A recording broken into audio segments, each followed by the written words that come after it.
Muito bem, pessoal. Bom dia, estamos de volta. Eu estava aí comentando com vocês do que aconteceu, né? Que o professor de filosofia de repente deu uma desaparecida. Quase que para sempre. Quase que eu virei adubo de grama de cemitério. Então, estava dizendo para vocês aí que no que eu ia vacinar, eu peguei o vírus. O vírus veio até a mim.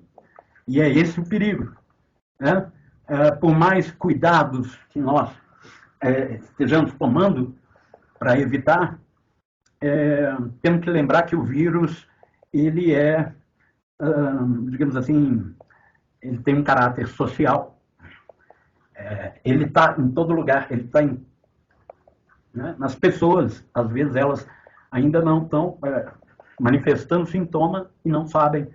Nessa brincadeira, que você, mesmo se cercando de cuidados, né, vai lá, visita um parente e quando vê...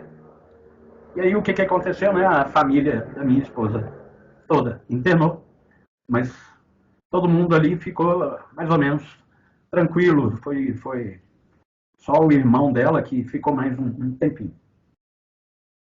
E ainda assim, ele usou aquelas máscaras de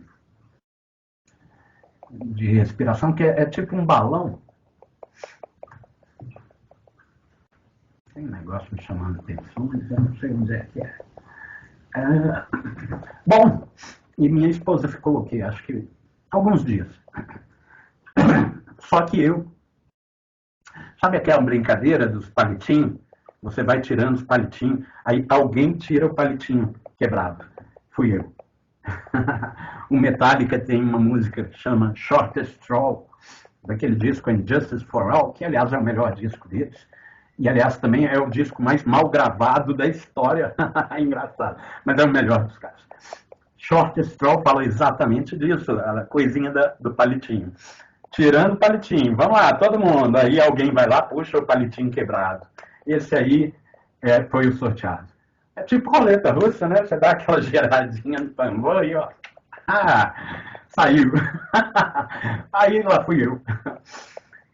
Chega uma bela de uma noite, eu tô lá no soro, e aí de repente começa a faltar ar. Eu assim, tá complicando, o catéterzinho do oxigênio já não tá dando conta. Essa história eu contei num vídeo que eu postei no Facebook, e convenhamos que nossa aula não é sobre isso, né? De modo que quem tiver assim, interesse em saber desse tipo de detalhe e de outros tantos mais, é só dar um pulinho lá no meu mural, no Facebook. Tá lá, HG Eric. Vocês encontram algumas dessas histórias, todas elas em vídeo. Algumas... É uma sequência que eu chamei de tragédias que viram comédia. Porque, de fato, as tragédias, com o passar do tempo, podem, talvez, né, quem sabe, virar comédia. É o tipo de coisa, né, que aconteceu lá na hora e que foi um perrengue danado. Mas depois, quando você conta, as pessoas acham graça porque virou mesmo um negócio cômico. Já que eu estou aqui falando do momento da falta de ar, eu vou só comentar isso, só para vocês terem uma ideia da transformação da tragédia em comédia. Estou lá sufocando. Chama a enfermeira entra, enfermeira brava, rabugenta. O que foi? Já chega assim, chutando a porta. Estou com falta de ar. Menina, vai dormir que isso passa. Foi embora. Eu disse, vai dormir que isso passa? O que ela quer? Vai dormir para sempre que isso passa? Só se for. Aí tá. Chamo ela de novo. O que você está me aborrecendo aí? Olha aqui, rapaz. Se você me chamar de novo, você vai para UTI. Ou CTI. É a mesma coisa, por causa do Covid. Lá é horrível. Lá é um inferno. Eles vão te entubar. É uma desgraça. Eu assim, gente, que mulher doida. Que loucura. Vai dormir. Sei o quê. Fechou a porta e foi embora. Eu continuar assim, eu vou dormir para sempre, não vou acordar nunca mais. Chamei ela de novo. Aí veio, né, um batalhão, né, médico, enfermeiro, técnico de enfermagem, não sei mais o que e tal. E aí, boa noite, eu estou morrendo. Ah, então, vamos te levar. Lá fui eu. Aí, contando um negócio desses, assim, a essa altura do campeonato, você pensa, gente, que enfermeira louca, né? E tá aí, virou uma grande comédia.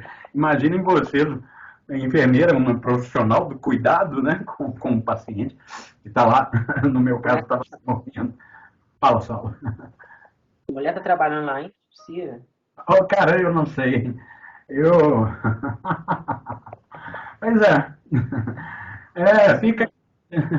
Fica tranquilo que morrer não é tão ruim assim. Só se for.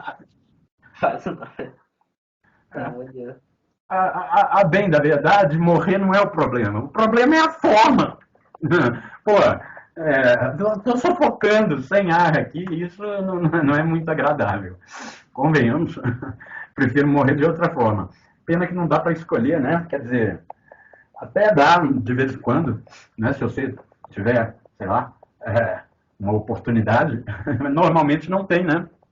O maior problema é que você não tem tempo de apagar o HD do seu computador ou o que está lá no seu celular, né? Aí morreu, aí está todo mundo, meu Deus, ele era tão isso, tão aquilo, tal, tem aqui o celular, né, com fotos, lembrando, opa, peraí, o que é isso aqui? Lá se foi a santidade do morto. É foda. Então, pessoal, é aquele negócio, antes de morrer, apaga o seu celular, apaga aquelas fotos. Ok? Então, lembra do né? Isso o problema é, pô, mas e se morrer antes? Esse que é o problema. Agora, por outro lado, isso é problema de quem fica, né? Inclusive pagar o enterro. Já não é problema seu. Aliás, qual seria o problema? A morte é o fim de todos os problemas. Né? Morrer é muito cômodo, a bem da verdade. É por isso que eu sou a favor da pena de vida. Pena de morte, colocar o sujeito lá para levar bala ou cadeira elétrica, isso é muito cômodo. O cara morre e pronto, acabou para ele. Né? Isso paga o crime que ele cometeu. A bem da verdade, é possível pagar por algum crime, por alguma lesão? Né? Você causa um dano à integridade de uma pessoa, não é a mesma coisa que roubar, né? Roubou lá o carro do indivíduo, é bom, aí dá para restaurar o dano. Agora, roubou o celular, roubou as fotos, todas, inclusive aquelas que estavam no celular. Você perdeu um negócio aí que você não tem como recuperar. Aí pegou o cara, mas aí já era seu celular. Pegou o cara, mandou o cara para a delegacia, né? Chega lá na delegacia, o delegado, o polícia dá lá uns tapas na orelha do sujeito, deixa ele lá uma semana, lá na jaula, sei lá, porque logo depois já não tem espaço, né? Então solta o cara de novo. A mesma coisa no presídio, né? Agora mata alguém. E aí? Vai jogar na jaula? E aí? Né? E a pessoa que morreu? Não volta. Bom, isso tem tudo a ver com o nosso assunto, que vem logo depois desse texto, que a gente vai entrar em ética, discutir esse tipo de coisa. Nós aqui acabamos adiantando um pouquinho um problema de caráter ético, que era só para ilustrar aquela conversa anterior, né? Que era do que? Da morte. Né? Por quê? Porque eu estava quase morrendo. Eu quase morri. Eu não vi nada. As pessoas é que ficaram depois me relatando, você quase morreu. Os médicos já estavam desistindo, já estavam te colocando na estatística. Isso por quê? Porque toda hora que os caras iam tirar a sedação e o tubo, aparecia uma infecção. Aí tem que ver qual que é a bactéria para saber qual que é o antibiótico. E dá-lhe antibiótico. Beleza. Aí surgia outra infecção. Eu tive umas 3 ou 4, não sei. E foi minha esposa que falou, olha, ele está com um negócio no dente. Aí os caras, porra, os médicos, só pode ser. Eles desconfiavam que fosse ou no catéter, ou no tubo, ou no pulmão. Mas não era em nenhum desses lugares. Né? Inclusive tem que ir no dentista, porque né, a essa altura do campeonato, essa carizinha já pode estar virando coisa pior. Então, bactéria a gente tem em todo lugar. Né? Mas quando você começa a ter um furo no dente, uma cárie, essa bactéria está virando uma cultura. Né? São as espécies mais evoluídas, são as que produzem cultura. Nós e as bactérias. A pirâmide, né, da cadeia alimentar. A bactéria come tudo. Então ela está lá no topo. Estava lá o problema. Aí os caras, então, pá, acertaram a última tentativa. E eles já estavam pensando, não vai dar. Não vai dar conta. Tratamento. Vai entrar em estatística. Aí vamos tacar esse antibiótico e os caras acertaram no último momento. Mas esse não é nosso assunto. Vamos voltar ao nosso assunto. Chega de falar disso. Isso aí agora é papo de boteco. Né? E nós já estamos em aula e já estamos 30 minutos de gravados. 30? Não sei. Vamos para o nosso texto. Vocês aí, mais uma vez, conseguem ver o texto? Conseguem me ouvir? Conseguem me ver? Sim, já está apresentando o slide, sua câmera também está aparecendo. Excelente. Muito obrigado. É isso, pessoal. Nós estávamos falando, vocês vão se lembrar ou não, da inteligência, do fato de que os animais possuem consciência, né? Uma formiga possui, certamente, uma forma muito rústica, que a gente nem consegue imaginar, do que seria a consciência de uma formiga. O que é a consciência? Ela é, digamos assim, a central de processamento dos dados que os sentidos captam do ambiente, né? Os olhos, o tato, o olfato, etc.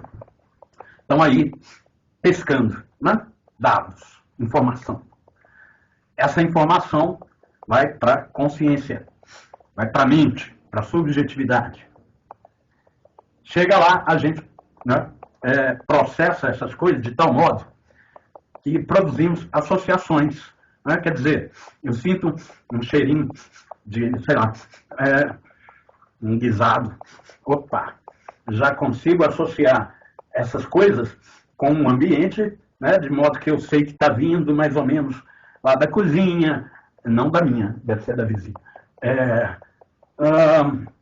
Quer dizer, uma associação com o ambiente, o espaço e tal, os objetos que nós temos aqui, né, diante de nós. Nós temos aqui uma série de informações vindas de diversos sentidos, né? O olhar, o tato, nós percebemos a textura das coisas, né? É duro, é áspero, é branco, eu consigo ouvir um som assim assado. Vocês devem estar percebendo que tem um indivíduo aí com uma furadeira furando alguma coisa aí em cima, o que é estranho porque eu moro no último andar. Que história é essa? Acho que eu já contei, né, que tem gente que caminha aqui no andar de cima, no apartamento de cima, só que eu moro no último andar, então não tem ninguém. O que é isso? Não vem ao caso, né? Também não me dá bem. Eu acho graça. Espíritos. Engraçado. Fantasma. Engraçado disso tudo, né, minha gente? É que o fantasma, o espírito, existe.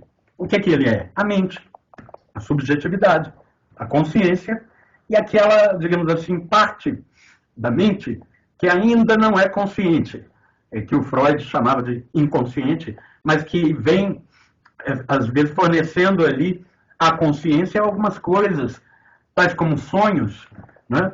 Ou os atos falhos e outras coisas que a psicanálise trabalha. E que também não vem ao caso aqui. Isso é um bom motivo para mudar de apartamento, sem dúvida.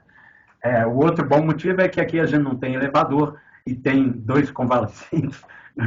Então, para subir as escadas até aqui, minha gente, vou te falar que a natureza é burra pra caralho, né? Assim, a gente tá lá na maca, na cama, durante um mês, eu fiquei um mês praticamente, internado, com essa pança toda para queimar. E o que é que queima? O músculo.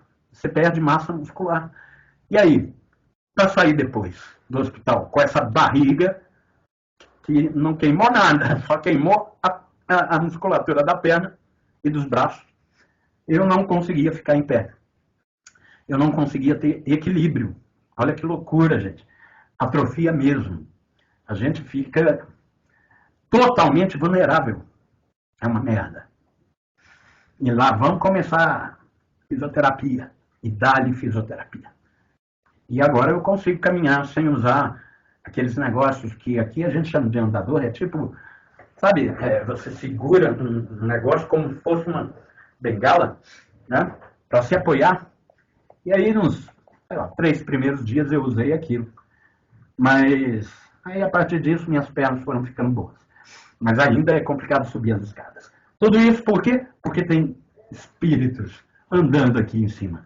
Agora a questão é a seguinte, já que estamos falando disso, já que estamos falando de subjetividade, inteligência e consciência, que é o nosso assunto mesmo, né?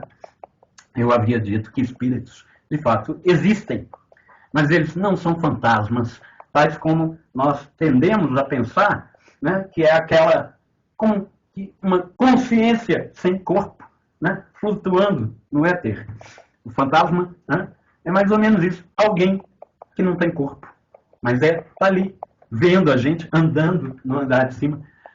Olha, gente, então, vamos lá. O espírito, uma vez que ele não tem corpo, né? A subjetividade, a consciência, né? Uma vez que o corpo morre, você não faz barulho quando você caminha no andar de cima. Porque você não tem pé, você não tem peso. Você virou éter.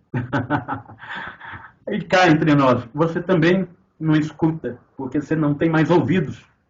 Você não vê, porque você não tem mais olhos. Você não pensa, porque o seu cérebro morreu. Sua memória desapareceu. Sua imaginação acabou. Portanto, o que é o fantasma? Nada. O que é um espírito sem corpo? Nada. É qualquer coisa. Vamos lá. Vamos admitir que algo sobreviva à morte no corpo. Que haja vida depois da morte. Vida de quem? É você? Não. É qualquer coisa, menos eu. Por quê? Porque eu estou na memória. Estou nesse tecido cerebral que fica nos lobos temporais. Aqui, ó. É aqui que está eu. Uma vez que isso você comprova empiricamente. Uma vez que você tem, por exemplo, um tratamento de choque para quem tem, por exemplo, depressão e ansiedade crônicas, né? Isso se aplica aí em hospital psiquiátrico. É óbvio que não é igual aquele filme lá do Rodrigo Santoro, como é que chama? Bicho de Sete Cabeças. Não sei se vocês assistiram. Que descreve algo parecido com o que acontecia lá em Barbacena, há alguns anos atrás, e que era brutal. Os caras não poupavam na hora de dar choque no indivíduo, e o indivíduo virava um vegetal. Tem outro filme que fala disso também, que é Um Estranho no Ninho, com o Jack Nicholson.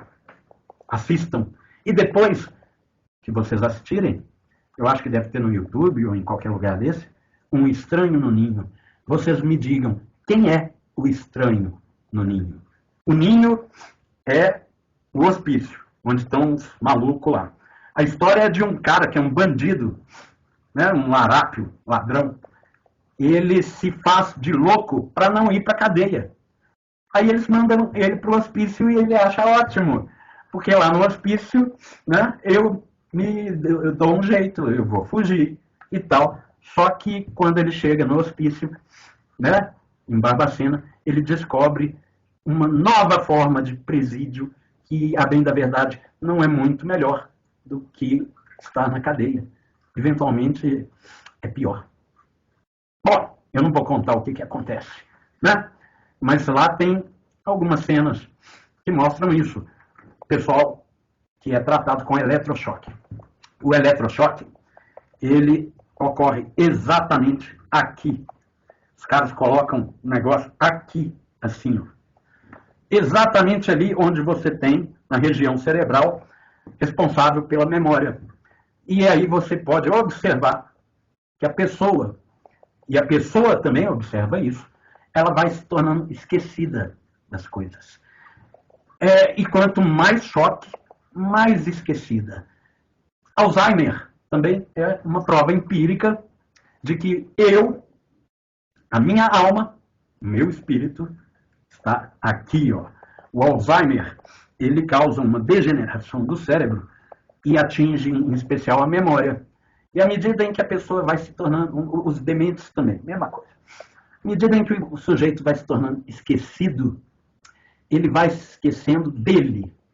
Ele vai esquecendo das pessoas, ele já não reconhece, né, a própria mãe ou o próprio filho, o irmão, já a esposa, o esposo, já não consegue se identificar. Aos poucos ele esquece a linguagem e aí, adeus. Uma vez que o sujeito chegou nesse ponto, ele virou um vegetal. Então, o que acontece? O espírito morre antes do corpo.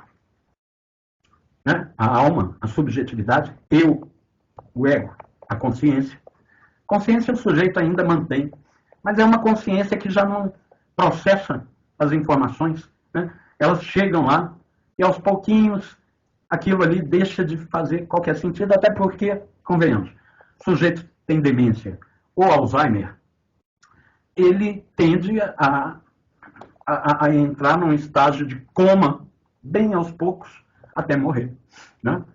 Sem contar, óbvio, né? Que o sujeito se torna totalmente incapaz de qualquer atividade prática, então ele vai definhando. E uma hora dessa, os órgãos começam a dar tilt e o sujeito morre. Né? Mas tudo isso para falar do que mesmo? Da consciência, da subjetividade. Que até, como eu disse aqui, as formas mais assim, elementares, digamos, ou rústicas, ou simples, ou simplórias, de animalidade, né? possuem consciência, possuem subjetividade. É engraçado quando você vê assim, essas revistas revista dessa de banca e de jornal, de ciência, cientistas descobrem que o animal possui consciência. Oh, minha gente, óbvio que possui consciência, ele possui sentidos, ele tem olhos.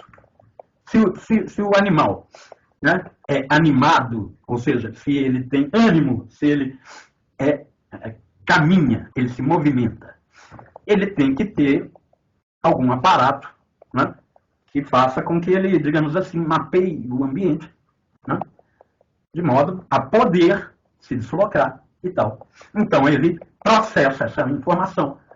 Óbvio, se tem olhos, tem consciência. Então uma formiga tem consciência. Tem alguma consciência. Qual que é a consciência de uma formiga? Aí uma coisa que eu confesso que seja tão rústico, tão simplório, que é difícil de imaginar como que seja. Mas isso não vem ao caso. Nós vimos que, à medida em que você tem um desenvolvimento da escala zoológica, ou seja, inseto, aracnídeo, daí você tem peixes, anfíbios, répteis, ou réptil vem antes do anfíbio, agora não sei. É engraçado que isso a gente observa se acumulando até chegar aos mamíferos, né? Tanto é que o cerebelo, né, que é essa partezinha responsável pelo movimento mecânico no pulmão, do coração e tudo e tal, ele é, digamos assim, uma herança réptil, né? O ato reflexivo, né? Assim, o reflexo, né? Ele digamos, ele tem algo de reptiliano, se quiser assim. E bom, né? Nós chegamos às aves e aos mamíferos já com um desenvolvimento tal dessa consciência, dessa subjetividade, que aí observamos a linguagem, né, intervindo, né, na associação das informações que são colhidas pelos sentidos. Então, as aves, os mamíferos, né, eu não sei dizer a respeito dos répteis e anfíbios, ou dos peixes, né? Mas, olha, isso é muito fácil de observar em ave e mais ainda no mamífero. Como é que esses bichos são capazes de, né, se relacionar com o ambiente e identificar coisas e associar coisas, né, de modo que ali há algo mais do que simplesmente as coisas, né, acontecendo no cérebro desses bichos, né? E nós vimos também, na nossa autora aí, falar que, entretanto, no caso dos bichos, das aves, ou, sei lá, das onças, ou dos macacos, não sei, a consciência, ela ainda é o processamento dos dados sensíveis. Ela possui um caráter sensível, empírico, né? Ou seja, ligado ao que está acontecendo aqui no ambiente. É isso exatamente o que nós encontramos no nosso texto, neste momento em que ela diz que a linguagem simbólica é uma forma diferente de linguagem que os animais não dominam e que permite que nós possamos superar esse simples processamento de dados imediatos que nos chegam pelos sentidos. Ou seja, o aqui agora.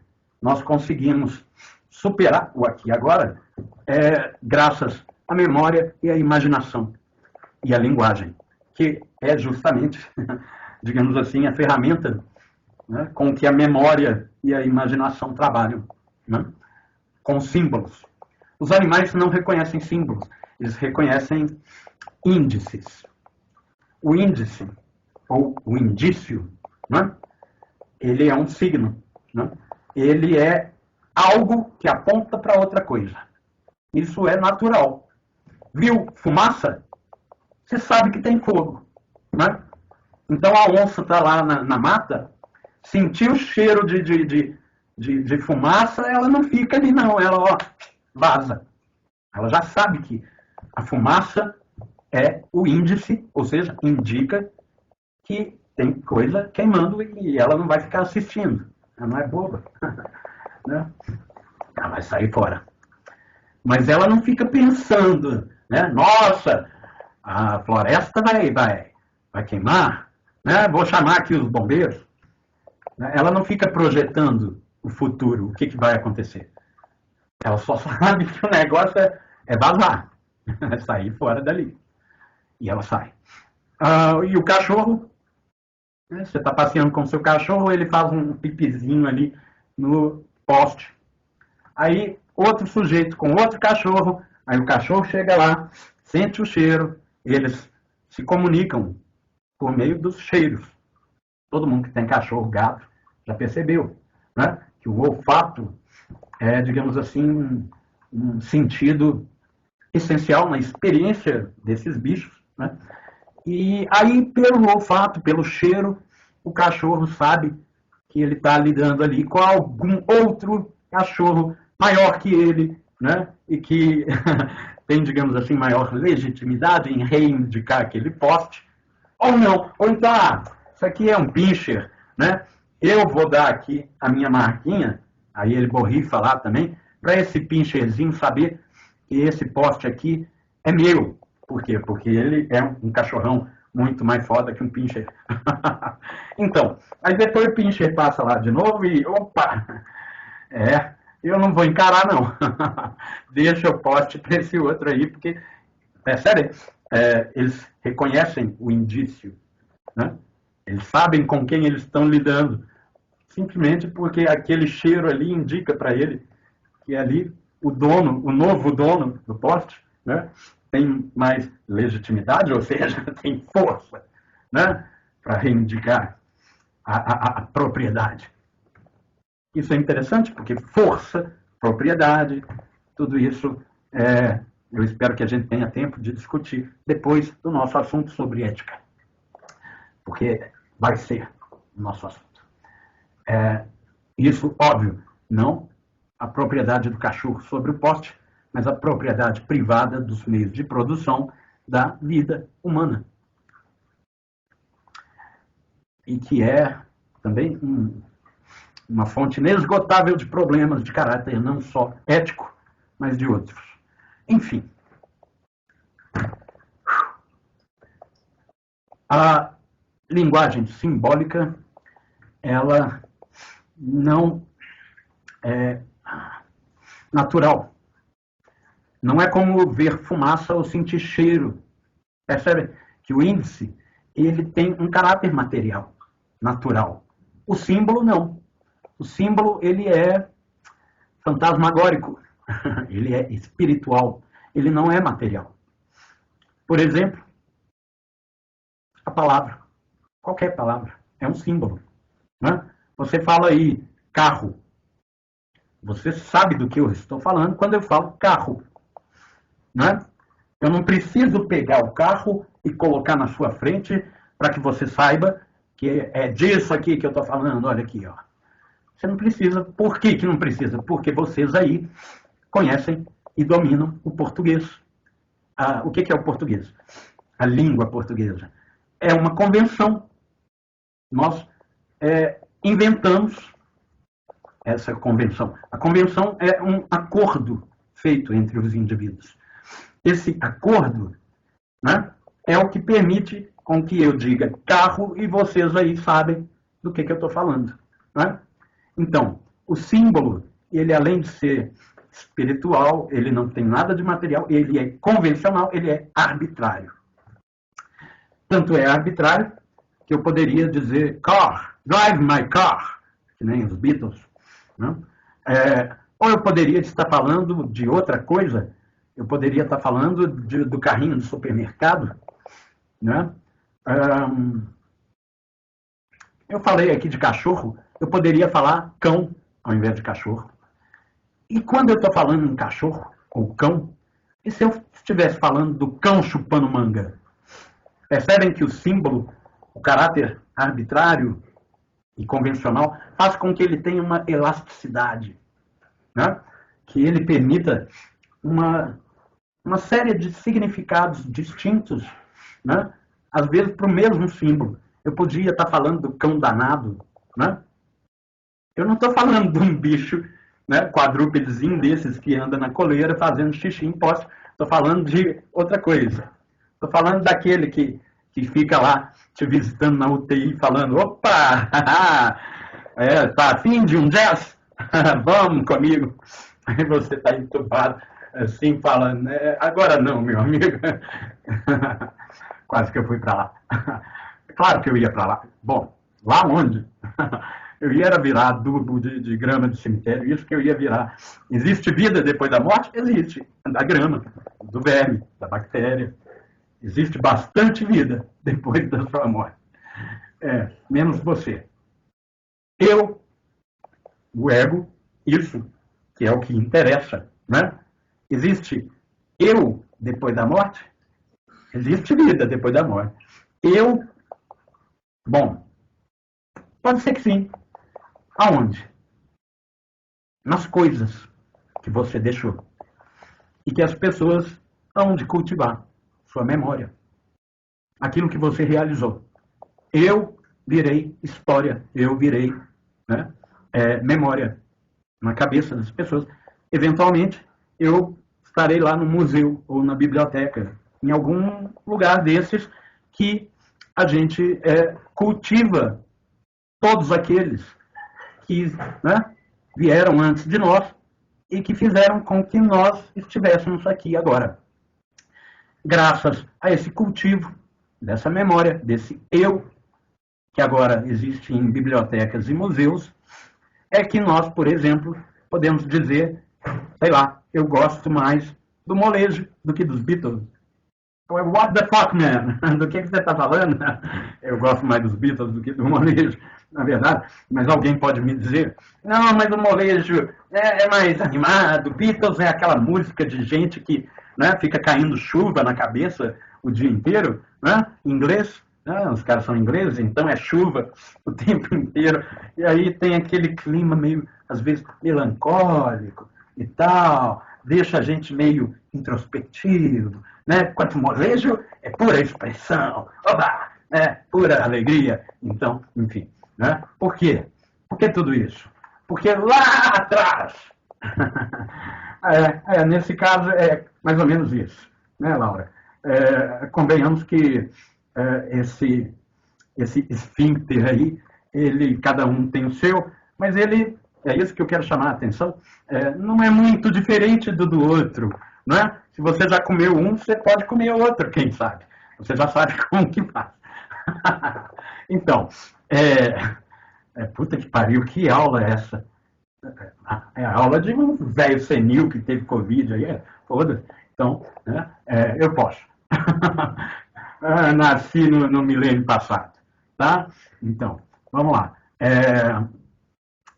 Eu estava falando da memória, né?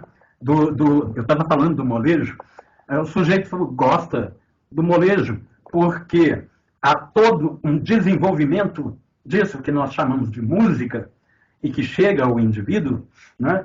E chegando no indivíduo, né, aquela diversidade de linguagens musicais e de grupos e toda uma inventividade e tal, que se faz graças àquele pessoal que já morreu lá atrás, né, e que desenvolveu, por exemplo, né, o instrumentozinho com um nervozinho de carneiro. Eu estou me referindo ao Pitágoras. Pitágoras, século 4 ou 5 antes de Cristo, agora não me lembro, algum tempinho aí para trás, talvez não muito, né? O cara descobriu que esticando o nervo e trasteando, ele obtinha frequências distintas. Agora eu vou colocar um traste. O que é um traste? Você pega um violão, o braço está todo cheio de traste, são aquelas coisinhas, as casas, né? Você apertou aqui, você tem uma nota. Você apertou aqui, outra. É isso que o cara descobriu, né? Que dependendo de onde você coloca, né, o traste, você obtém frequências sonoras diferentes. Estava lá o cara descobrindo o que seria, digamos assim, o princípio de todo instrumento de corda. Lá para frente, inventaram os instrumentos de corda. Essa brincadeira aí foi chegando aonde? No violão e na guitarra e em outros tantos instrumentos, tais como eles estão aí hoje, graças aos quais tem molejo, tem Beatles e tem o seu gosto musical. Ou seja, o que sou eu?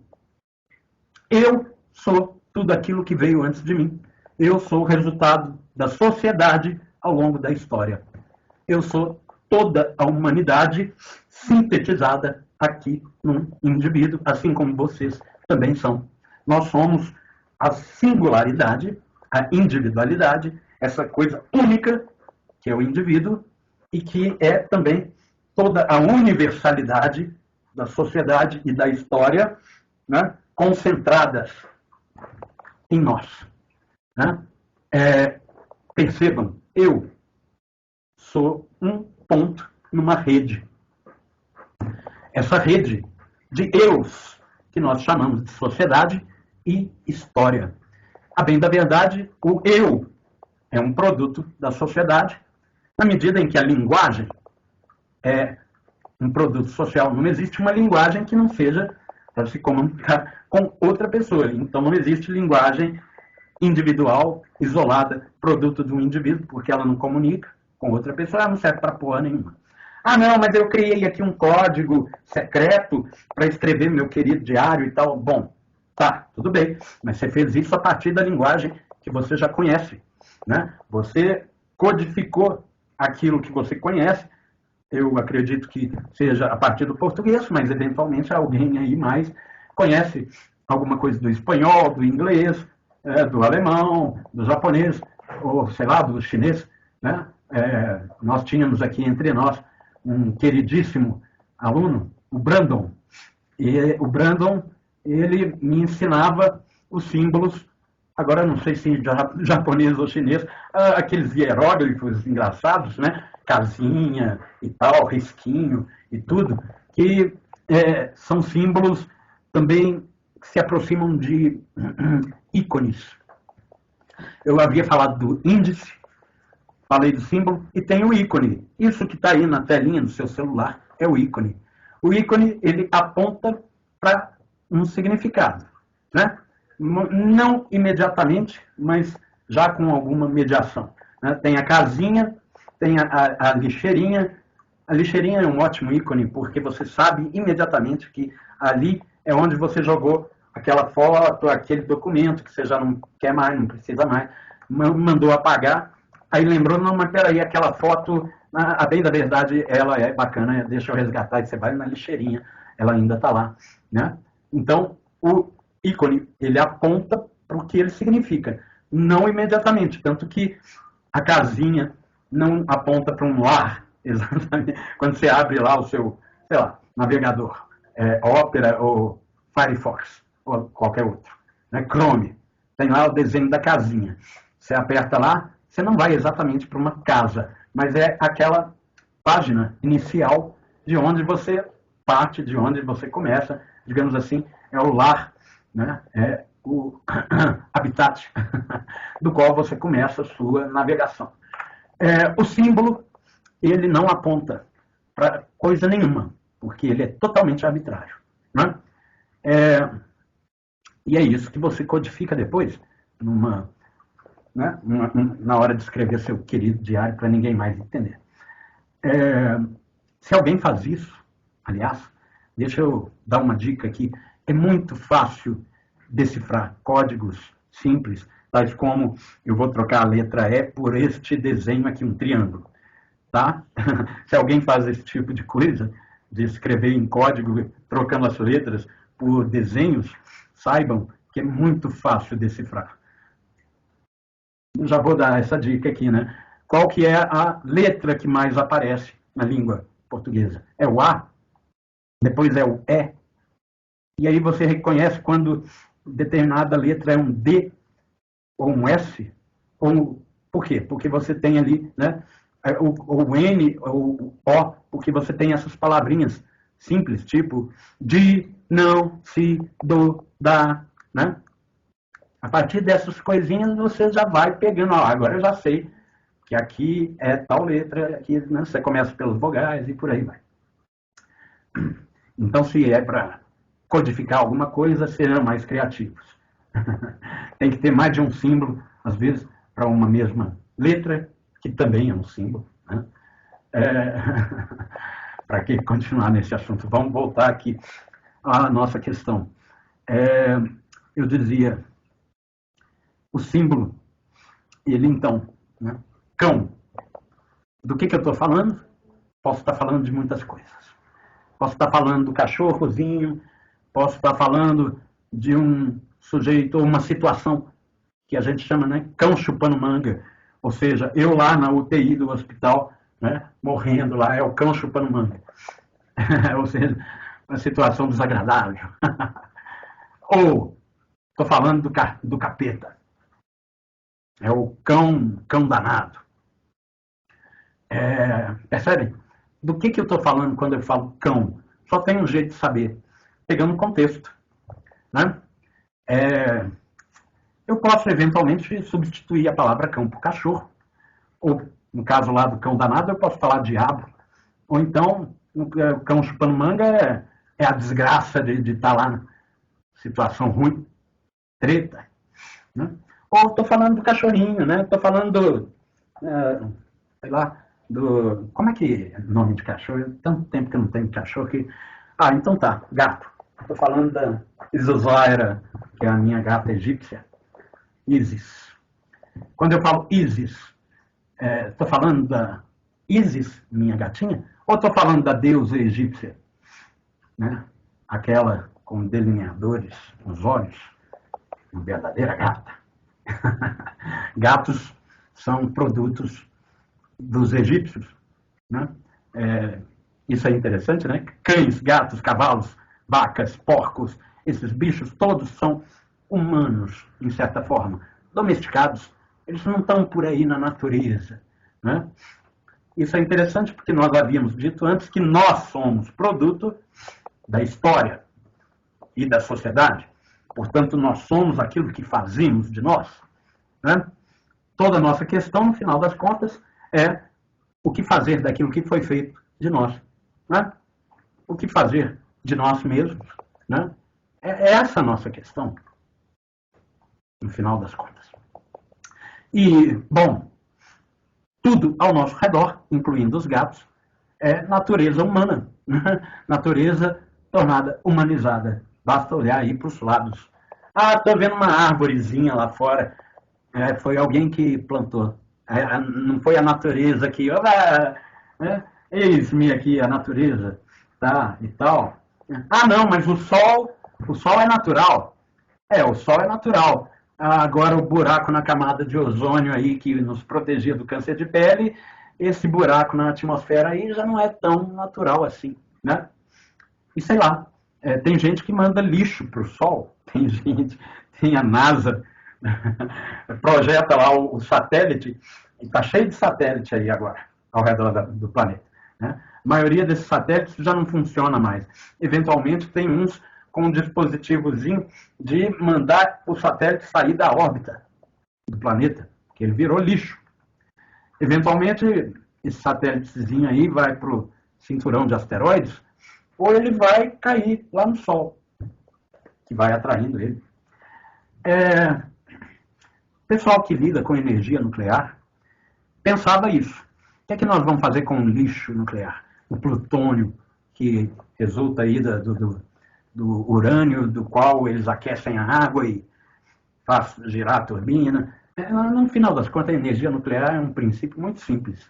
Né? O problema é o dejeto. O que se faz com essa porcaria aí que tem um decaimento atômico aí ao longo de séculos? Né? Essa porcaria continua radioativa por muito, muito tempo. Nós estamos deixando aí para os nossos netos e bisnetos um problema, né, que eles não criaram e vão ter que lidar. Né? Puta que pariu, né? Deixaram aqui uma porra de uma usina estourar e está aí emitindo radiação lá em Chernobyl, lá em Fukushima, lá nos Estados Unidos tem uma também que ninguém lembra, a bem da verdade também agora no momento não me lembro. Eu não sei se foi em como é que chama aquela cidade? Detroit? Não sei se foi em Detroit. Detroit virou quase que uma cidade fantasma, mas isso não vem ao caso. Chernobyl também, né? E aquela área enorme ao redor de Fukushima, sendo que o Japão é uma ilha e o espaço é escasso. Por isso é muito caro morar no Japão. E é por isso que japonês mora em gaiola. É por isso que as mesas no Japão não têm pernas. Nós já falamos da mesa, né? Aquela que fica na parede, o cara baixa ela assim, ó, pronto, tem uma mesa. O número de pernas define uma mesa? Não. A perna, ter pernas, pertence ao conceito mesa? Não. Está aí o japonês nos demonstrando, né, que a essência da mesa, vocês vão se lembrar, o que é a essência? Né, esse conjunto de atributos que a coisa tem que ter para ser uma mesa. Tem que ter perna? Não, não tem que ter perna. Então, se você abre o dicionário, está lá escrito que mesa é um objeto com perna, esse dicionário aí, ó, já está ultrapassado. Né? Já pode procurar outro mais atual, que agora as nossas mesas já não precisam ter pernas para serem mesas. Né? Tá, mas o cara baixou aquilo ali para deitar e dormir em cima, virou cama. Percebam, o que a coisa depende também do uso que se faz da coisa. E qual que é o uso? Bom, tá aí, qual que é o uso? Eu comprei um celular aqui, mas eu uso ele de peso de papel. Então ele é um peso de papel, ele não é um celular. Ele só serve para isso mesmo, já está tão ultrapassado que nem o Android funciona mais nele. Então pronto, né? O que é isso? É um peso de papel, é um negócio que eu uso para escorar a porta, ou é lixo, né? Virou lixo. Lixo de altíssima tecnologia. O desperdício é um problema que nós estamos deixando para as novas gerações. E tudo isso porque eu estava falando do lixo nuclear, que o pessoal pensava em colocar em foguetes e mandar para o Sol. Que ótima ideia! Se livrar de lixo radioativo, basta mandar para o Sol, basta mandar para fora do planeta.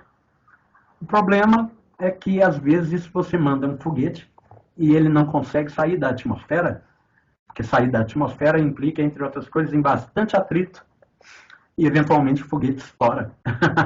Todo mundo que conhece aí, né, a base lá no Maranhão, ou, né, a NASA, o acidente que teve com aquele ônibus espacial, que foi a última vez que os Estados Unidos brincaram de mandar um Space Shuttle para fora aí do planeta, né, com uma galera de astronautas. Né? O negócio está saindo, só que deu um pepino e o combustível, o tanque de combustível, estourou e matou todo mundo. Imagina agora, vamos mandar o lixo nuclear, vamos mandar para o Sol, aí o negócio estoura lá em cima e é uma chuva de radiação cobrindo ali o quê? Um espaço enorme, né? Então não convém. O que se faz com isso? Vamos mandar no abismo do oceano aqui. Legal. Aí a placa tectônica espirra, estoura o container lá embaixo e acontece aquilo que está acontecendo lá no Japão, né? Radiação no oceano, matando o oceano. Não está só matando o oceano. Está matando o oceano. O oceano não se separa, por exemplo, da produção de oxigênio da atmosfera, né? Das algas, são as principais produtoras, né? É isso aí que produziu condições para o surgimento da vida, né? E nós estamos matando. Nós quem? Eu? Não. Eu não sou dono de usina. E a usina em Fukushima era propriedade privada. Ou seja, um cachorro chegou lá, fez pipi e agora essa usina é minha. Não é do Estado. É de um safado lá que resolveu economizar na hora de colocar o cabeamento do sistema de segurança que teria dado conta do estouro do reator, ou melhor, teria desligado o reator antes dele estourar, quando teve tsunami. Só que o tsunami arrebentou o cabo de segurança e não deu para desligar o reator. O que o cara tinha que ter feito? Tinha que ter enterrado aquela porra daquele cabeamento. Aí chegava o fiscal, o que ele fazia? Molhava a mão do fiscal. Estamos falando de Brasil? Estamos. Só que foi lá no Japão. Uai, então um jeitinho brasileiro acontece fora do Brasil também? Bem-vindos ao capitalismo. Esse é um assunto para depois, né? Depois a gente volta a isso. Tudo isso porque a gente estava falando de quê? Símbolos, memória, linguagem. Fomos longe. Fomos tão longe que eu, agora, para resgatar o ponto, vou ter que beber uma água. Com licença.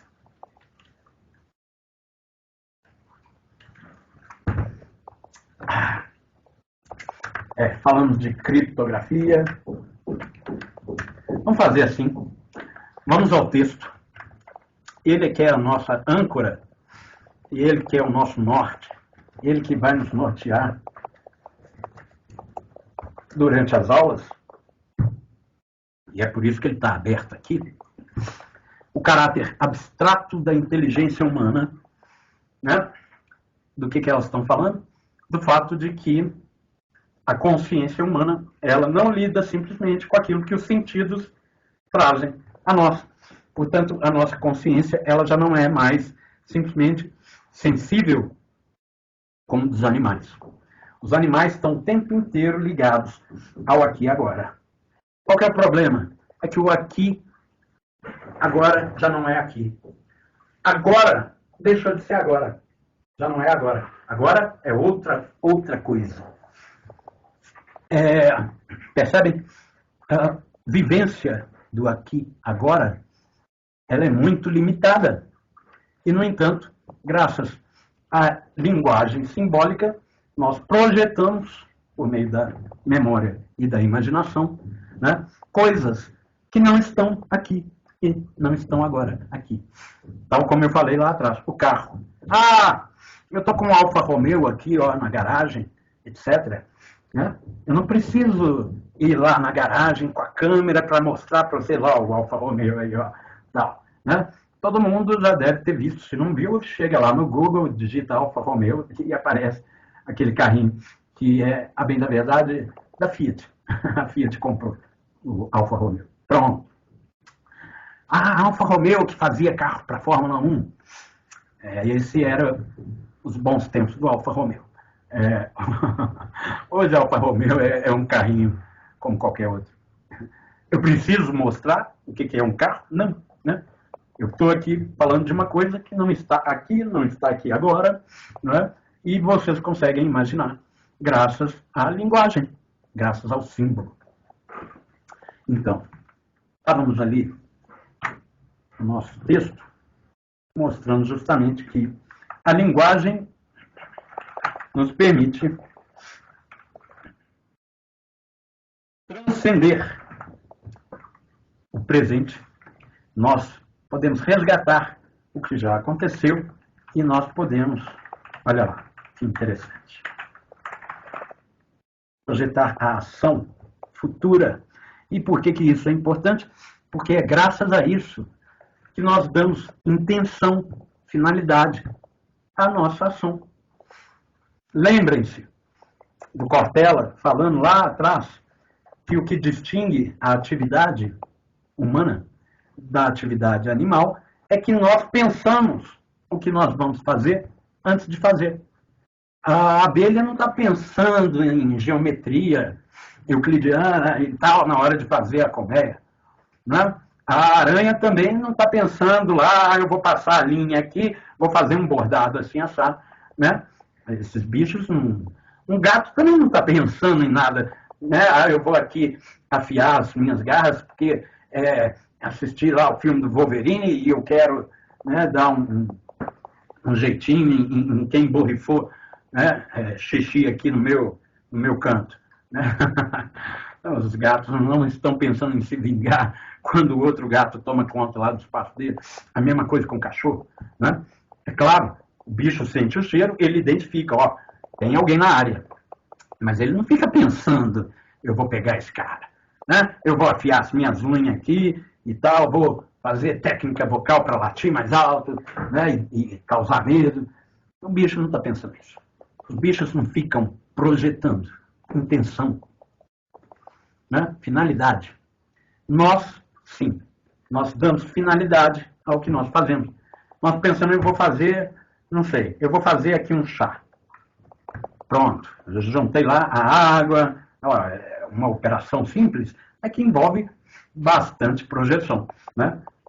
Se eu tacar fogo aqui, abro o gás e tal, consigo ferver a água. No que eu ferver a água, eu jogo as ervinhas, eu baixo o fogo, deixo lá, né, o negócio em banho-maria, daí eu desligo, essa ervinha vai soltando as propriedades mágicas dela, de erva. Qual é a erva que você está falando? Sei lá, qualquer uma, pô. Aí você bebe o chá com uma bosta. Você não pensou bem na hora de fazer o chá porque se esqueceu de alguma coisa, etc. e tal. Mas você só fez aquilo ali, que ficou uma porcaria, porque você pensou antes.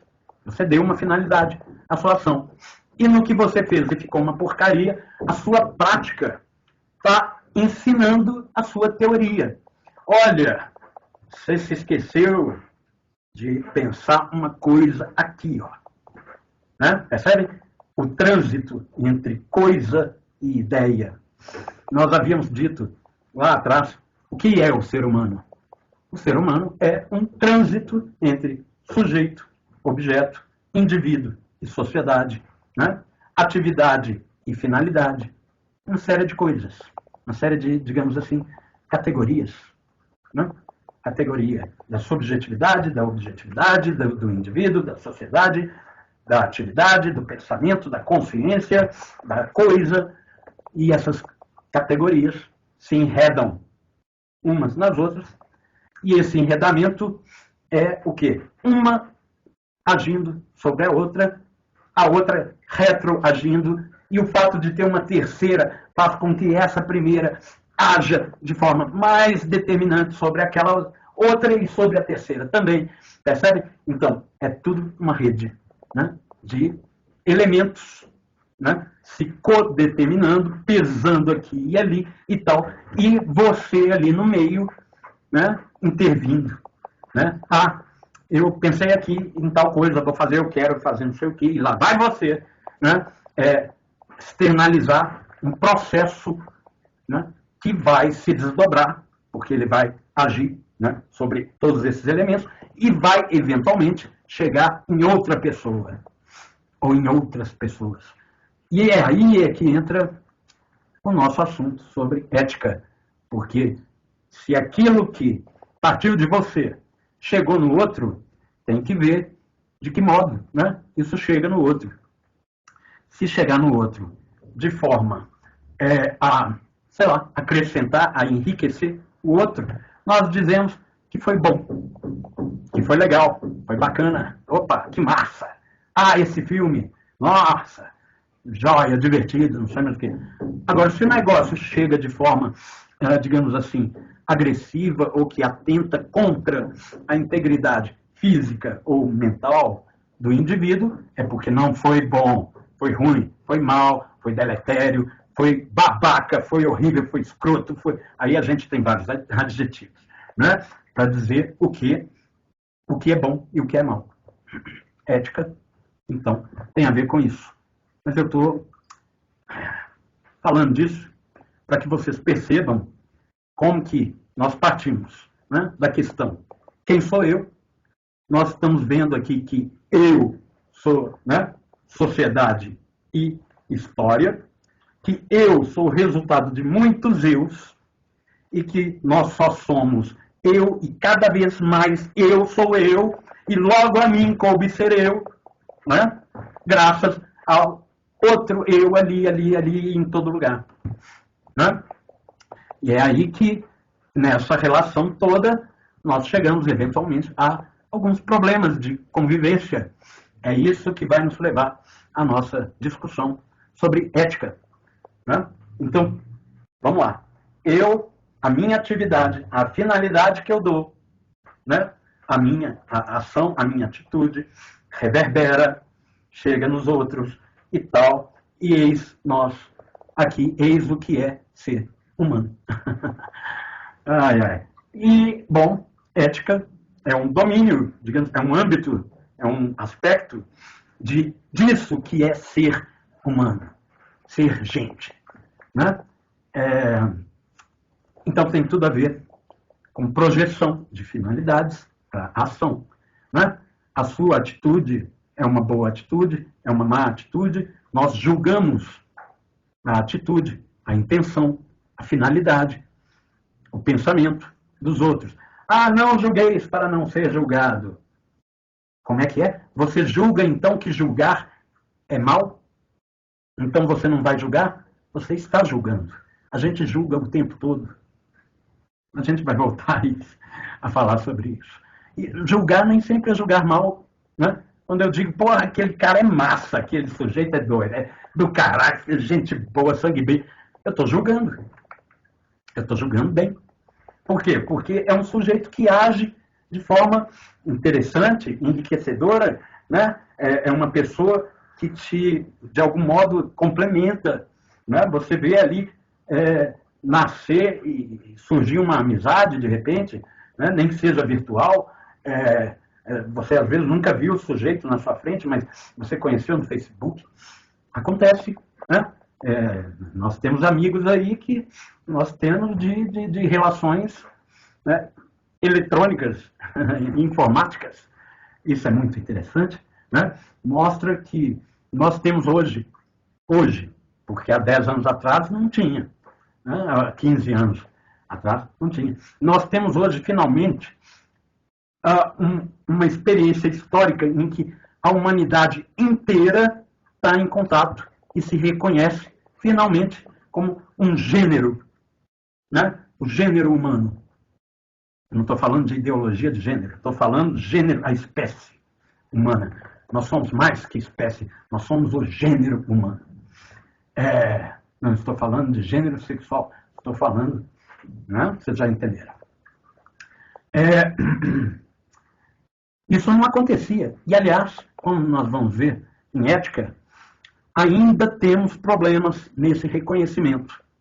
Por exemplo, no racismo, no machismo, na homofobia, né? E outras tantas formas de não reconhecer no outro aquilo que te define como humano. Por isso você tem o bullying, né? Aquela coisa de rebaixar o outro indivíduo como se ele não fosse tão humano quanto você. Nós vamos ver que a ética não é um lugar de formar anjinhos. Pelo contrário, é um campo de batalha, de muita luta, de muita porrada. É ali que as pessoas estão brigando para fazer-se ser reconhecido que racismo, por exemplo, é uma forma abjeta de lidar com os outros indivíduos e que, por isso, nós temos que acabar com ele. E como acabar com ele? Bom, essa é uma outra questão que eu pretendo poder chegar lá na frente, quando a gente for falar de sociedade, Estado e capitalismo. So many things. Filosofia trata de tudo, né? Nós discutimos tudo, vocês estão percebendo, né? Discutimos todas as coisas, só não discutimos com qualquer um, não é mesmo? Uma licencinha que eu vou tomar minha cloroquina. Água tônica, com gin e um limãozinho, um hortelã, fica uma delícia. Não façam isso em casa.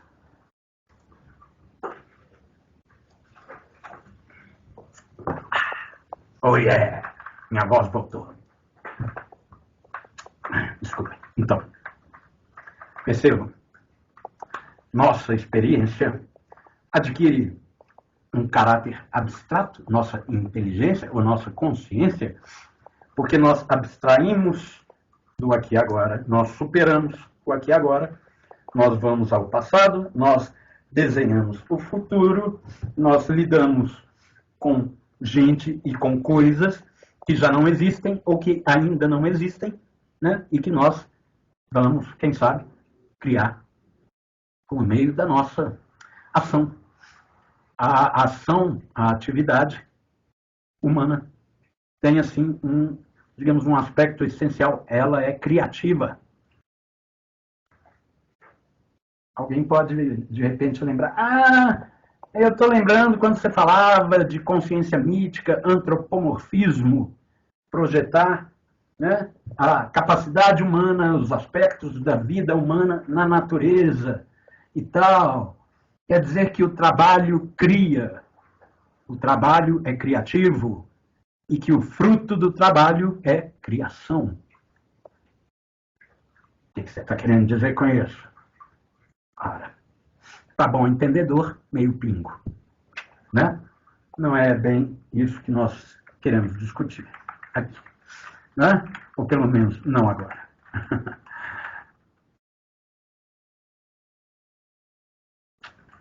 Bom, pois é. Tudo isso que nossa autora está falando aqui é o que basicamente foi o que eu falei ao longo dessa aula, né? Vocês têm aí o texto, vocês terão aí o vídeo, vocês podem voltar ao texto, ao vídeo, caso surja alguma dúvida, né? Eventualmente não há dúvida, porque há tanta coisa que eu não consigo nem saber onde que eu tenho dúvida, né? Normal, pessoal. Não se preocupem se vocês estiverem pensando, puta que pariu, isso é difícil, eu não estou entendendo merda nenhuma. Normal. Todo começo é difícil. Tudo. Oi, Sol. Até que tá tranquilo, eu fiz uma ideia. Ah, que bom. Folgo em sabê-lo. Mas é que nem andar de bicicleta ou nadar. No começo a gente cai, rala o joelho, afoga, engole água pelo nariz, aquela coisa. Depois as coisas vão, né, se consolidando e a gente vai entendendo e tal. E é por isso que é interessante ter o texto, ter o vídeo, né? Aí vocês leem o negócio e falam, não, mas peraí, agora eu estou achando uma coisa aqui que eu tô... Aí surge a dúvida. Aí você consegue formular a dúvida. Não estou entendendo essa porra de não sei o blá blá blá. Representação, né? O que é isso? Representação, símbolos. O termo símbolo, ele é significado, né, do termo, bom, entre outros, né? É justamente o de estar presente no lugar de uma outra coisa. Eu falo carro, não tem que ter o carro. Basta eu dizer o símbolo, a representação, a palavra, carro. Agora, como isso é muito elástico, é muito plástico, como diziam os Beatles, Rubber Soul. Hã? Porra, os Beatles de novo? Sim, os Beatles de novo. E a Isis de novo, tá ali. Essa elasticidade do símbolo permite a ele coisas curiosas, tais como nós terminamos aqui nossa última aula, quando eu disse para vocês, olha que exemplo interessante a autora mesma está dando, quando ela fala que a diferença, ou as diferenças, entre ser humano e a animalidade, a natureza, não são apenas, digamos assim, quantitativas, mas qualitativas. Elas são... Opa, desculpem, eu estou com os braços atrofiados. Então, para mim, é muito difícil mexer com o teclado. Então, não são apenas quantitativas, de grau, mas são qualitativas, né? Diz respeito à essência. Pois, enquanto o animal permanece envolvido no meio ambiente, o homem produz o seu próprio meio ambiente, a sua própria natureza. Basta olhar aí ao seu redor, cadê a natureza? Uai, está em tudo, mas ela está modificada, não é? Ela está modificada pelo quê? Pela intenção. Você pega aqui um plástico, né? Ah, o que é isso aqui? Isso aqui é um dinossauro, chorume de dinossauro, petróleo, que virou um recipientezinho, né?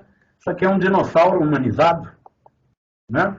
Natureza que se transformou em bem de consumo humano.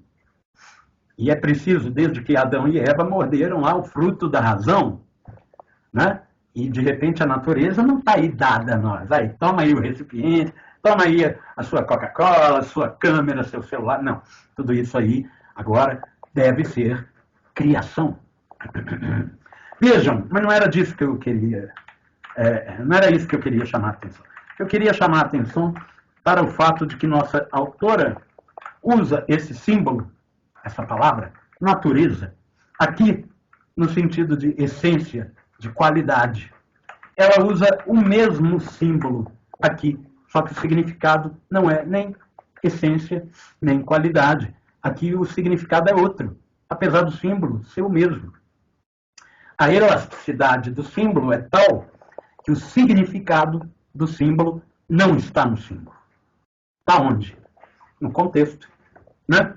Olha aí, quando você lê que as diferenças entre e animal são de natureza, são qualitativas, você vai perceber que ao dizer que o animal ele está envolto na natureza, você já percebe imediatamente que ela não está falando a mesma coisa, né, quando diz, de novo, natureza. Você percebe que aqui agora estar envolvido na natureza significa que o bicho, o animal, ele é meio ambiente. Essa é uma diferença de natureza. O fato de que uma coisa é natureza, outra é outra natureza. É a natureza humana. É uma nova forma de ser que surge no universo. O universo é natureza. Né? Astros, planetas, gás, nebulosa, estrela, planeta, rocha, asteroide, não sei mais o que. Vácuo, sei lá se isso existe. Né? Matéria escura, como cientistas físicos andam falando. Natureza. Natureza inorgânica, pedra. Aí, nessa pedra em que nós estamos, surgiu, de repente, uma forma de ser que nós vamos chamar de natureza orgânica. Algas, bactérias, né? Criaram aí as condições da produção de oxigênio, do nitrogênio, do ozônio, etc., atmosfera. Criaram condições para o desenvolvimento desses organismos, dessa forma de natureza inédita, e que até então, até onde nós sabemos, só existe aqui. É bem possível que exista no universo, dado o tamanho do universo. Agora, se é provável, aí já não sei.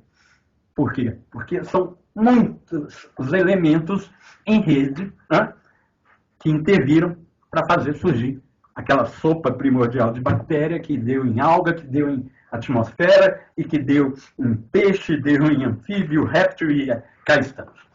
E quem somos nós?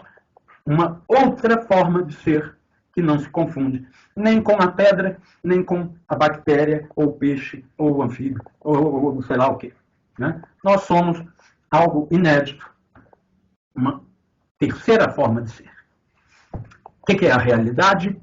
Natureza e sociedade. Ou natureza inorgânica, a maior parte de tudo que existe, pedra, gás, estrela, plasma. Uma parcela ínfima é natureza orgânica, ou seja, bactéria, desde bactéria até, sei lá, até o Joãozinho, até a Maria, até o Tadeu e a galera, nós. Mas, com um plus, né? Uma terceira forma de ser, porque o João, a Maria, o Tadeu, eu, você aí e tal, não nos confundimos, né, com, por exemplo, a Isis. A Isozaira. Gato, a gente inventa os nomes, porque eles não aprendem mesmo com nome nenhum. Então, a gente vai criando novos nomes para os gatos. Então, a Isis, entre outras coisas, também é a Isozaira. Isozaira é uma forma aportuguesada de falar Isis. De onde eu tirei isso? Sei lá de onde eu tirei, inventei. Ela não vai atender mesmo, nem por esse nome, nem pelo outro, então a gente vai inventando e reinventando. E no que vai inventando e reinventando, a gente também está fazendo isso em relação a nós mesmos. Né? Estamos o tempo inteiro nos reinventando, e é por isso que, por exemplo, a biologia não explica a sociedade. Tem gente aí que acha que sim. Que o homem é competitivo por natureza. Tal como, né, você tem competição entre as espécies na natureza. Tá. Então me explica agora a queda na Bolsa de Valores, quando o Cristiano Ronaldo pegou lá aquele refrigerante, deslocou assim, né, naquela entrevista. Aquilo foi sensacional, né? Cristiano Ronaldo tem lá um refrigerante que ele simplesmente tira de perto dele e as ações do tal do refrigerante despencaram na Bolsa de Valores e isso repercutiu no mundo inteiro. A biologia explica isso? Não. Isso aí é puro âmbito do espírito, ou seja, da humanidade. O que explica isso? A sociologia? Bom, em parte. Nós vamos ver também que nós temos um problema de caráter, assim, digamos, epistemológico, ou seja, no conhecimento humano, é que nós fragmentamos o nosso conhecimento em áreas. A filosofia, de algum modo, busca resgatar isso, né? A sociologia explica, em parte, mas isso também é do âmbito da economia. Então, nós temos que reaprender a perceber que o objeto, a humanidade, é um só. Esse negócio de aqui é sociologia, aqui é economia, muitas vezes atrapalha mais do que ajuda a nossa compreensão da coisa. Né? A ciência não é perfeita. Né? Claro, não existe nada perfeito. A natureza é perfeita. Não mesmo.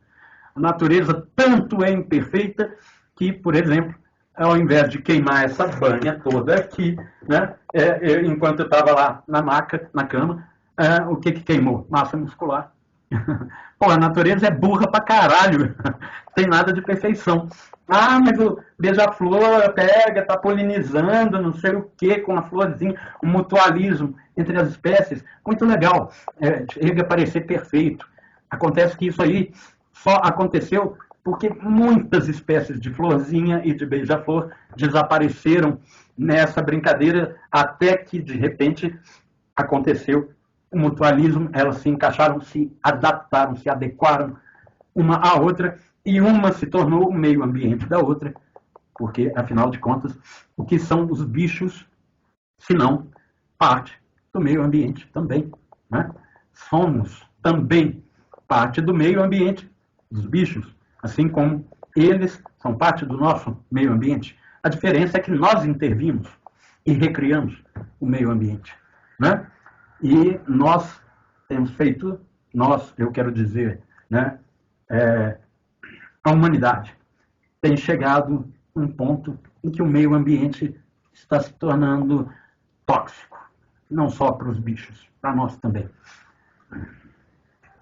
Muitos problemas aí pela frente. E nós estamos aqui para discutir os problemas, porque se queremos resolvê-los, é preciso que a gente saiba quais são. Né? Conhecer o inimigo para poder enfrentá-lo, não é mesmo?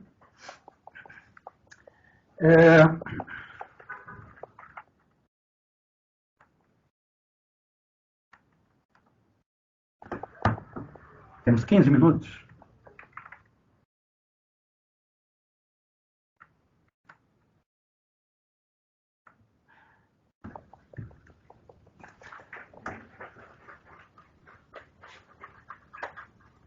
Nesses últimos 15 minutos, a gente pode terminar esse texto aí, que ele é pequenininho mesmo.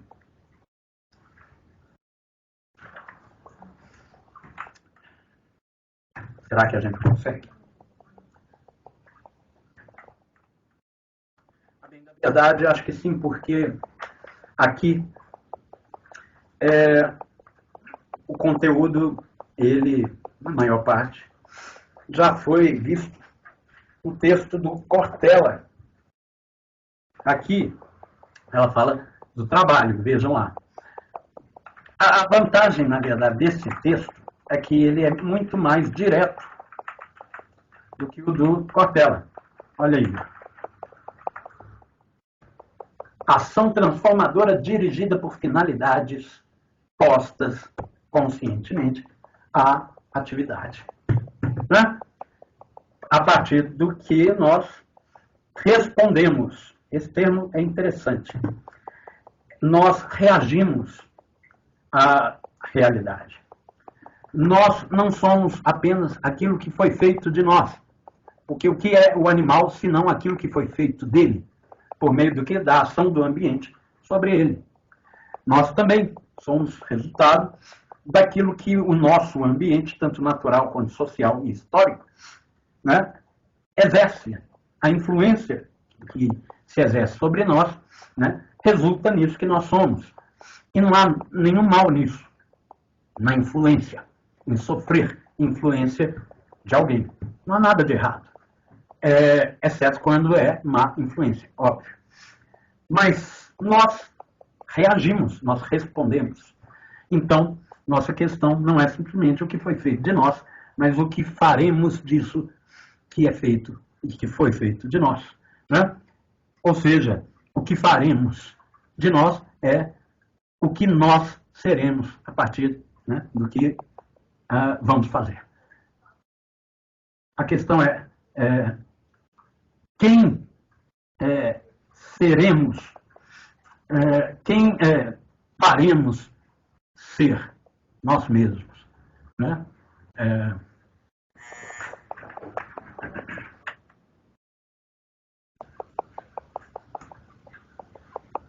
Então,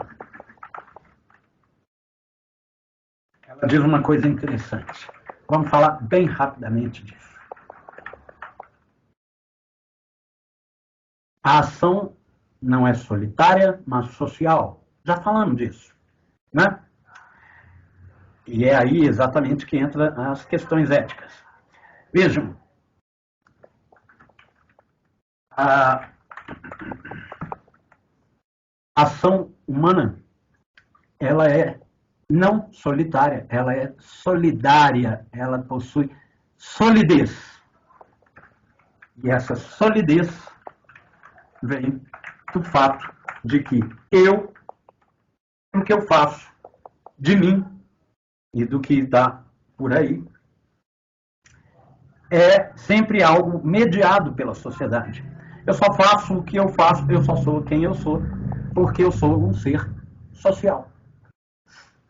Eu possuo essa solidez de ser alguém numa rede, que é a sociedade, ou, se quisessem, a humanidade. Significa que ser humano é uma questão de grau.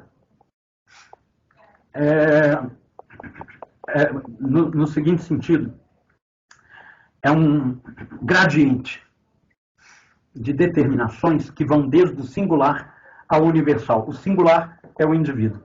O universal é a sociedade.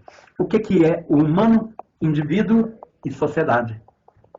Sociedade não é outra coisa que a associação entre os indivíduos. A sociedade não é algo que está fora de nós. É importante chamar a atenção disso porque na sociologia há autores, e é possível que o Matheus já tenha mostrado isso para vocês, por exemplo, Durkheim, que é o cara que praticamente inventa a sociologia, cria a sociologia. Ele e o Auguste Comte. Auguste Comte é o cara que falava em amor, ordem e progresso. Soa familiar? Soa. Cadê o amor? Foi passear. Ficou só a ordem e progresso. Mas então, esses dois colocavam as coisas nesses termos. A sociedade é uma coisa, portanto, algo distinto do indivíduo. Bom, óbvio, indivíduo e sociedade não são exatamente a mesma coisa, mas não são coisas diferentes. Aqui a sociedade, aqui o indivíduo. É um pouco difícil de entender, talvez, mas pensem em termos de uma gradação, né? O indivíduo, ele é sociedade na medida em que a sociedade ela é algo mais que simplesmente o amontoado de indivíduos. É a relação dos indivíduos uns com os outros, né? É assim, por exemplo, que a linguagem simbólica, né, ela é social. Ela não é simplesmente individual. Percebe que a linguagem ela transcende o indivíduo e, no entanto, é produto da relação do indivíduo com outro indivíduo, né? De algum modo, tudo parte do indivíduo, mas também tudo parte do fato de que o indivíduo nunca está isolado, solitário, mas ele é um ser social. ele possui um grau de universalidade, assim como tudo. Né? O que é a coisa? O que é a realidade? Né? Pensem em termos, né, de grau, né, de singularidade, esta coisa aqui, e universalidade. O fato desta coisa aqui ser uma coisa entre outras coisas. E justamente o fato de haver outras coisas é que a gente não confunde esta com esta e por aí vai. Ah, esse assunto é um pouco complicado. Talvez. Mas é divertido também. E a gente vai voltar a falar disso, como na verdade já falamos disso antes. Então, se alguém estiver aí pensando assim, puta que pariu, agora fodeu, agora que eu não entendi merda nenhuma. Bom, primeiro não precisa falar palavrão assim, né, seu desbocado? Esse negócio de ficar assim, agindo que nem um desbocado, um sujeito que fala coisas feias, de algum modo te desqualifica, né? Como, né, um indivíduo de autoridade de quem nós esperamos algo a nos dizer, está aí falando bobagem. Então, percebam, nós temos que educar a nossa fala de modo que até mesmo o uso do palavrão tem que ser bem dosado, tem que ser bem colocado, de modo que ele possa dar um colorido, um realce, e atento ao fato de que isso envolve o risco de, né, fazer com que o realce roube o sabor, que nem você colocar pimenta lá na sua comidinha, né? De repente você já não sente gosto de nada, só da pimenta. Arruinou seu almoço. Né? Jogou uma tinta lá que de repente, sabe aqueles girassóis do Van Gogh, que você olha o quadro, pô, mas é amarelo, né? É amarelo para todo lado e tal. Ah, você quer dizer que Van Gogh era um cara que não sabia dosar o amarelo? Não, não, calma. Não, mas eu estou dizendo só que os quadros do Van Gogh são ou muito azuis ou muito amarelos. Né? Isso é interessante de observar. Claro, ele não usava só essas coisas, mas de algum modo ele tinha digamos, uma atração, é fácil de reconhecer, né, nos quadros dele, pelo amarelo e pelo azul. Reparem uma coisa, já que estamos falando disso. A pintura, a arte pictórica, antiga e medieval, rara, e no Renascimento também, é muito difícil você encontrar a cor azul, exceto talvez na arte egípcia, onde eles tinham como extrair o pigmento azul de um besouro. Afora isso, você praticamente não encontra cor azul em mais nada, em lugar nenhum. Foi muito difícil nós chegarmos a um ponto de desenvolvimento técnico, tecnológico, de modo a extrair pigmento azul da natureza e transformar isso em arte depois. Mas esse não é o nosso assunto. Mas também. E qual que não é o nosso assunto? Tudo é o nosso assunto. Tá, mas vamos voltar à ação social. Nós temos ali 3 minutinhos. Vamos correr. Blá, blá, blá, blá, blá. Olha ela aí falando de forma muito, muito clara que a partir da ação sobre a natureza há uma retroação da nossa atividade sobre nós mesmos, e é assim que o que é o homem, o que é o ser humano, é criação de Deus? Não, dele mesmo. Não, mas Deus fez o homem. Bom, olha, tudo bem, se alguém aí quiser acreditar que Deus fez o homem, Deus fez Adão, né? Depois fez Eva. A partir de Adão e Eva, agora é com vocês. Deus expulsou do paraíso. Agora é com vocês, ó, se virem. Então, beleza. Vamos admitir que houve Deus fazendo Adão e Eva. De Adão e Eva até nós, o que nós temos? Nós fazendo a nós mesmos. Portanto, o que nós somos? Criação. De quem? Nós mesmos. né? Não somos a natureza tal como Deus criou, supondo que Deus tenha criado, supondo que a natureza tenha sido criada, supondo que ela tenha surgido em algum momento, por que não poderíamos pensar que ela sempre existiu? Ah, porque se você pensa que ela sempre existiu, bom, depois a gente discute isso, porque nosso tempo acabou. Se alguém tiver interesse, claro, em discutir esse tipo de coisa. Ah, esse é um assunto interessante. Eu acho.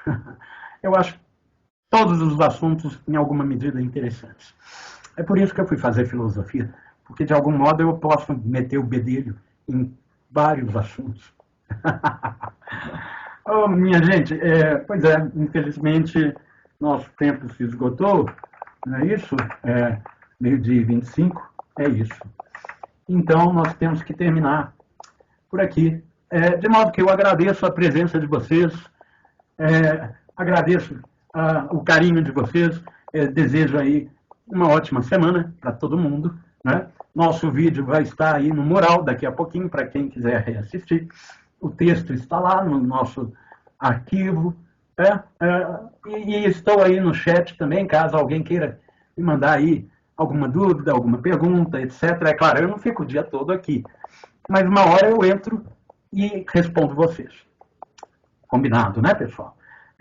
Nós temos agora um outro problema de caráter muito prático e estomacal. Vamos resolver isso? Ótimo! Todo mundo concorda, é ou não é?